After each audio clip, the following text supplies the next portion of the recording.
evening, everyone. My name is Damini Mohan, and I'm a representative for Young Liberals of Alberta. So we're all talking about that we need to be organized, and we need to make constituency associations stronger. So it's all rhetoric. I want to know what your action plan is to revitalize constituency associations and attract the disengaged members back to our party. I don't want rhetoric that we need to do it. I want to know what you will do to make it happen. Thank you. Fantastic.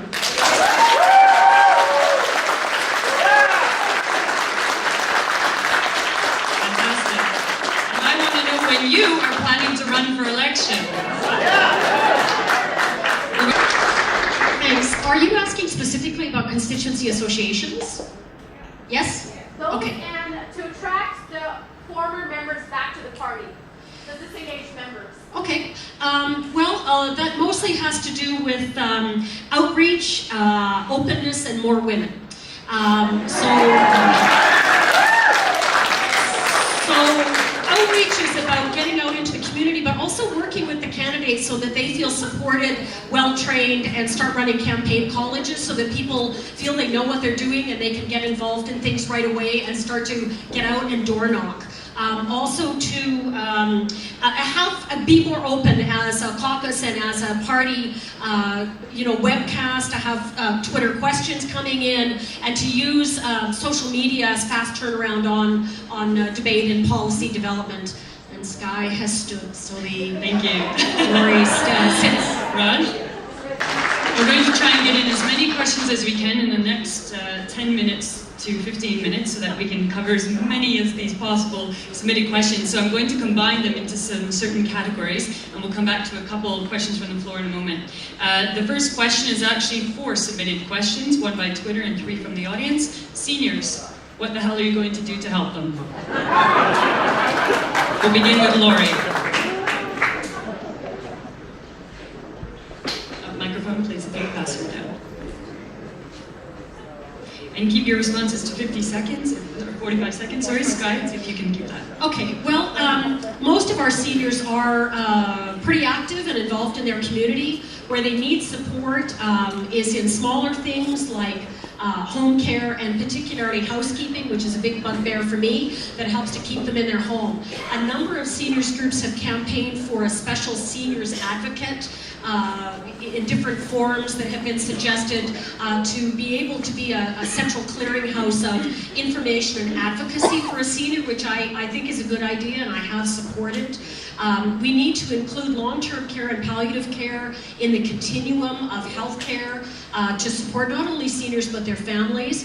I think we also need to look at the mostly women, but some others who get involved in the sandwich generation and end up caring for children and parents when they themselves are seniors.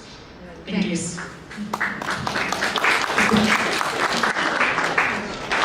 I'm going to combine 5 of the questions that have been submitted, all of them having to do with an entirely different categorical theme, the oil sands or the tar sands, depending on your choice of vocabulary. So the question summarizes down to, how do you plan to approach the oil sands/tar sands, and what role does environmental management play in an Alberta Liberal Party run government? What role does environment play in an Alberta Liberal Party run government? Thanks. Well, the current Liberal Environment Plan is the plan that I shepherded through, so if you want to see what I think, go and check out that plan on the website, please. But in the 40 seconds I have left, I think that we need to see the environment and the economy, the oil sands specifically, as partners, not valuing one above the other, but insisting that they move forward hand in hand. The government needs to set a very clear line, clear standards that the industry has to understand that they step up to, and they're more than willing to do that, and they're more than capable. They are smart, creative, and well educated, and they are able to do it once we give them something predictable to come to, and they want that predictability and sustainability. We need to refine it where we mine it, because then it travels less and there's less problems with any kind of environmental spillage. We need to fund alternative energy, sorry Sky, and we need to work with the price of carbon. Thank you, Laurie. Minimize land disturbance, thank you.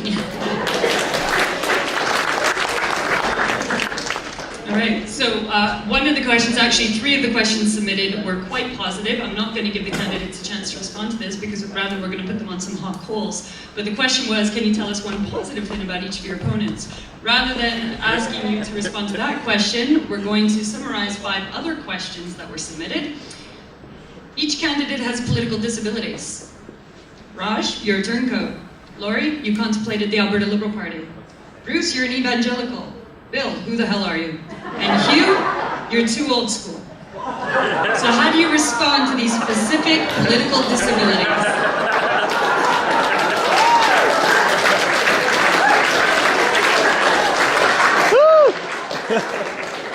We're going to begin with Bruce, and you have 45 seconds. Oh boy, sports analogies.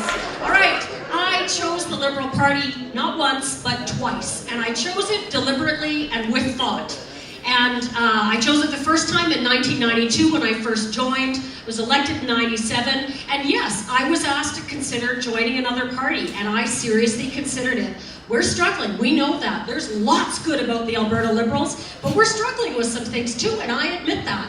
And I chose to stay, I chose to fight, I chose to work, I chose to represent you, I chose to continue going out there and talking about Alberta Liberals. So yes, I chose you. And in the same way that you choose an adopted child, you don't love them any less because they're adopted as compared to birth. So I chose you.